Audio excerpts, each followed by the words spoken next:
Hello and welcome to this introduction to the ACCA Taxation UK paper. Now the thing is with tax, it changes every year. So these lectures and the notes on which they are based cover exams from June 2026 up until March 2027, which will be based on the Finance Act 2025.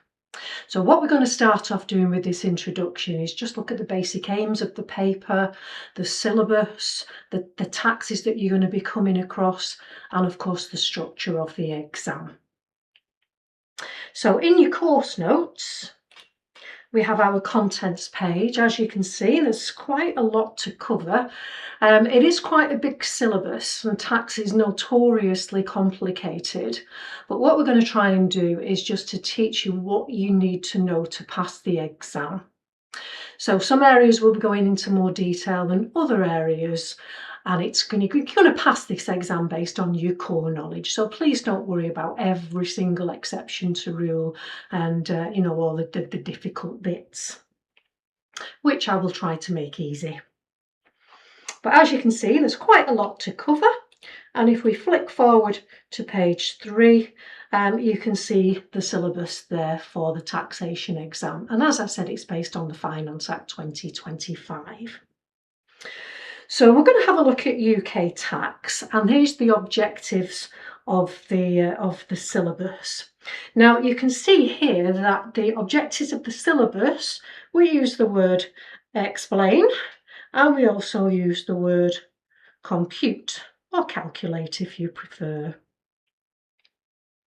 So although this paper is going to be primarily computational, there will be some written bits in there, and you need to be confident with both the written bits and the computations. So what we're going to do is we're going to have a look at the various types of taxes, and they're listed in here. We've got income tax, we've got national insurance contributions,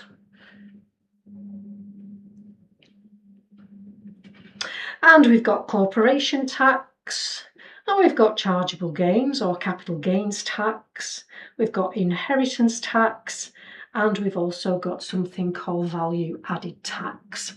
Now, as well as all these various taxes that we're going to be going through, you also need to know about obligations of taxpayers. So what we're looking at there, of course, is when we need to file returns, when we need to pay tax, and so on. So lots of admin stuff in here as well.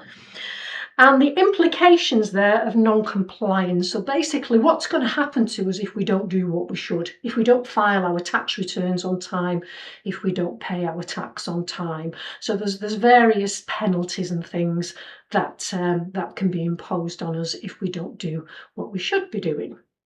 Now, looking at these various taxes, we will have a look at them, as I say, as we go through the notes. And the first one that's mentioned there, as you can see, is income tax. Now, income tax is payable by individuals, and income tax is a tax that's going to be on income, which might sound a little bit obvious, but income tax is taxed on profits that are expected to recur. So if you're going to get it on a regular basis, then the chances are it's going to be assessed to income tax. So for example, if you're an employee, then hopefully you get paid on a regular basis every week or every month, and your employment income will be subject to income tax. Now, if you're not an employee, you're self-employed, you're running your own business, sometimes referred to as a sole trader, but it also applies to partners in a partnership business, as we will see. Then hopefully the business that you're running is making a profit, and the profits of that business are going to be assessed to income tax. Another type of income that you might come across is if you're a landlord. So if you've got properties that you rent out to tenants, then hopefully your tenants are going to pay you on a regular basis, generally monthly, and those property profits are also going to be assessed to income tax as well. Other types of income that you might get on a regular basis would be things like if you've got shares in a company, you get dividends. If you've got some money in a bank or a building society account, it earns interest. So things like that, if you're going to get it on a regular basis, the chances are that that income is going to be assessed to income tax. Now, the second tax that's mentioned there is national insurance contributions. Now, sometimes people don't think of this as a tax because it's not called national insurance tax, but nonetheless, it is a sneaky tax. And national insurance contributions is payable in respect of earned income. So if you're an employee, as well as paying income tax on your employment income, then some of it is going to be subject to national insurance contributions as well.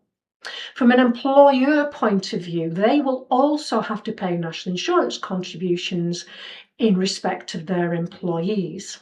And if you're self-employed, as well as paying income tax on your business profits, you're also going to be potentially subject to national insurance contributions. So it's an additional tax that's paid on earned income.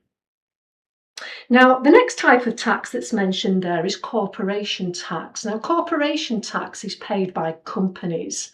So the thing is with a company, of course, is a company is a separate legal entity. It's owned by its shareholders, but the company itself is a taxable person. And companies are going to pay corporation tax on their income, which once again could be business income, it could be property income, it could be interest. However, companies will also pay corporation tax on their capital gains or their chargeable gains. And that's the next tax that's discussed in this particular section. So when we're looking at chargeable gains, individuals pay capital gains tax on their chargeable gains.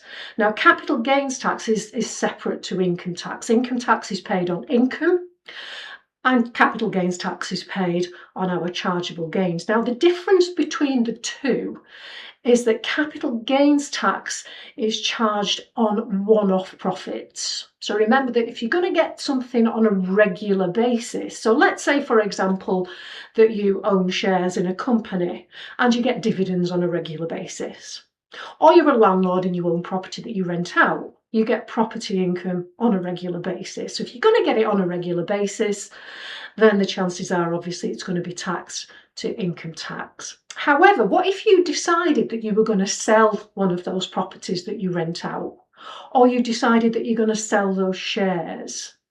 Now, this type of thing doesn't happen on a regular basis. You might sell a property once every 10 years, for example.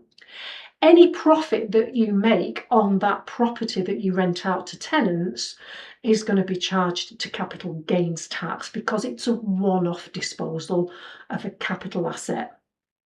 So other things that could be assessed to capital gains tax would be things like paintings and antiques and things like that. Once again, this will be covered later on in the notes when we look at the section on capital gains tax. From a company point of view, they pay corporation tax on their chargeable gains. So although there are two separate taxes for individuals, they've got income tax on income and capital gains tax on their chargeable gains.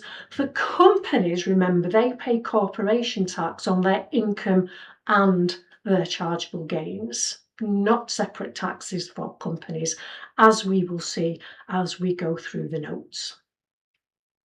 Now, the other type of tax that comes up next is inheritance tax. Now, people tend to think that inheritance tax is a tax that's just payable when somebody dies. But if that were true, then it would be relatively easy to avoid because you could just give away all your assets while you were alive and try to avoid inheritance tax that way. Unfortunately, it won't work, as we will see when we look at the inheritance tax chapter.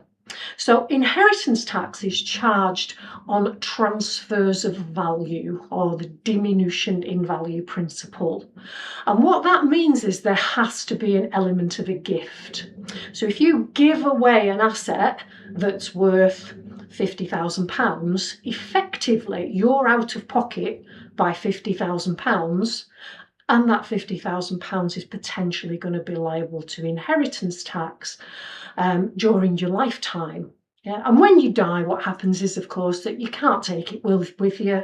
So therefore, what we do is we do a list of your assets and certain liabilities at the date of death, and we find out what your net worth was at the date of death, and inheritance tax is likely to be payable on that. So during lifetime, we could have a liability to inheritance tax, and on death, we could have a liability to inheritance tax. Now, the final tax that's mentioned there, as you can see, is VAT, or value added tax. Now, value added tax is a very different tax to any of others, really. VAT is effectively a tax on turnover, not profit. And businesses, people, companies, sole traders, partnerships, etc., that are registered for VAT, what they do is they charge VAT on their sales. The current rate of VAT, the standard rate, is 20%. So they charge VAT on the sales. However, they are allowed to reclaim the VAT on their purchases. And then what happens is the person that's VAT registered is effectively an unpaid tax collector on behalf of the UK tax authorities. And generally every 3 months, what they do is they fill in a VAT return and they tot up the amount of output VAT that they've charged, they tot up the amount of input VAT that they've suffered, and they net the two off against each other. Now, generally, output VAT, which is the VAT on sales, is greater than their input VAT on the purchases. And if that's the case, that represents an amount that they have to pay over to the UK tax authorities. We could have a situation, of course, that our VAT on our purchases is greater than our VAT on our sales, in which case we can reclaim the difference. But the point is that the business, the person, the sole trader, the partnership, the company, whoever it is that's VAT registered, is basically the middleman. They act as an unpaid tax collector on behalf of the UK tax authorities. They don't actually suffer the VAT themselves. The people that suffer the VAT are people like me and you, because we're not VAT registered, we can't reclaim the VAT back, and unfortunately we end up suffering that VAT. So looking at the syllabus on the next page, so it goes into a little bit more detail basically of what I've just said. So it talks about the different types of tax and who pays it and so on. It also talks about the UK tax system and administration. So as I say, administration, when you've got to file your returns, when you've got to pay the tax, and so on and so forth. So there's your various taxes, say a little bit more detail than what I went into just a minute or so ago. And then section 5 there, you can see we've got the structure of the examination. Now, the examination is 3 hours long and everything is compulsory. There's no element of choice at all on this paper. Now, it is divided into 3 sections. So if we look at each of the 3 sections in turn, section A of the paper, you're going to get 15 objective test questions. So things like multiple choice, for example. And those questions are going to be worth 2 marks each. So they could be on any area of the syllabus. And 15 times 2, of course, is 30. So that's 30 marks of the paper and their objective test questions. The nice thing is about if it's a multiple choice question, of course, is just have a go. You know, even if you don't know the answer, if it's a multiple choice question, never leave it blank because, you know, you've got a chance of getting it right by accident. Now, when we look at section B of the paper, then what you're going to get there is you're going to get 3 case style questions, or like little scenarios, if you like. So it will give you a bit of information. It could be to do with a partnership, for example, or it could be to do with inheritance tax. And then from this little scenario, you're going to get 5 objective test questions on that scenario. And each of those objective test questions, once again, are going to be worth 2 marks each. So 3 little scenario-based questions, and we've got 5 OTs, objective test questions, worth 2 marks each based on each of those 3 different scenarios. And once again, that could be on any area of the syllabus. Now, when we come to section C, we've got 3 questions in section C. We've got 2 questions that are going to be worth 15 marks each, and we've got 1 question that's going to be worth 10 marks. Now, the 15-mark questions in section C, one of them will be on income tax. Yeah, so you're going to have to do an income tax computation as one of your questions in section C. So you'll be given all this information in order to put together an income tax computation, calculate the tax. There might be a bit of admin in there, due dates and stuff like that. Yeah, but 1 15-mark question on income tax. The other 15-mark question is going to be on corporation tax. So similar kind of thing there. You're going to be given all this information to do with a company, their income, expenses, etc., etc. You're going to have to construct a corporation tax computation, calculate the corporation tax. There might be a bit of admin in there once again as well, but 15 marks on corporation tax. Now, your third question in section C is going to be worth 10 marks, and that can be on any area of the syllabus. So you could have a 10-mark question, for example, and it's all on inheritance tax. You do have to do an inheritance tax computation. There might be a couple of lifetime gifts, for example, and a death estate, and so on. But that's the structure of your paper. So 3 hours, all compulsory. And that's what you're going to expect in the real exam. Now, what you're going to have access to in the exam as well is the tax rates and tables. Yeah, so the Finance Act 2025 tax rates, allowances, you will have access to these in your exam. Now, a lot of the stuff in here, by the time you get to the exam, you'll have done that many questions that you might remember, a lot of it. Some of it you may have to look up. Now, what I would recommend that you do is I would take this section out of your notes and I'd keep it separate as a little handout. And as you're going through the notes and the examples, refer to your tax rates and allowances. So not only will that help you to remember what they are, but it will also, of course, make you understand what you are given in the exam and what you aren't given in the exam. And of course, if you aren't given it in the tax rates and allowances section, then it means that you're going to have to remember it.